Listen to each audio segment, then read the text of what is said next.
তো হ্যালো বন্ধুরা, তোমরা সবাই কেমন আছো? আমার ছোট্ট একটা ব্লগে তোমাদের সবাইকে স্বাগত। তো আজকে আমি রান্না করব আমার নতুন একটা রেসিপি, সেটা হলো মাছের ঝোল আলু দিয়ে। তো আমি কড়াইতে প্রথমে তেল দিয়ে দিয়েছি। তো আমি কড়াইতে তেল দিয়ে একটু মাছের তেল ছিল সেটা দিয়ে দিয়েছি, তারপরে ছেড়ে দিচ্ছি আলুগুলো।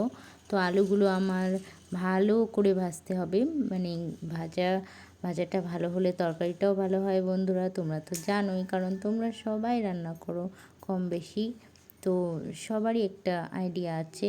তো আমার আলুগুলো 70% মতন কুক হয়ে গেলে বা ভাজা হয়ে গেলে আমি তখন লবণ হলুদ দিয়ে দিয়েছি, তারপরে আরেকটু ভেজে নিচ্ছি, তারপরে দিয়ে দেবো জল। তো তার আগে আমি দেখো বন্ধুরা কতটা তেল হয়ে গেছে, মনে হচ্ছে আমি অনেক তেল দিয়েছি।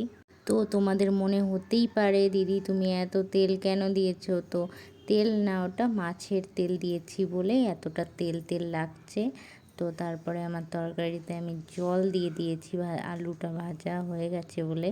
তো তেল দিয়ে দিয়েছি, তো আমি জল দিয়ে দিয়েছিলাম, তার ভেতরে একটু ঢাকনা চাপাও দিয়ে দিয়েছিলাম। বন্ধুরা, সেই ক্লিপটা নিয়ে নিই।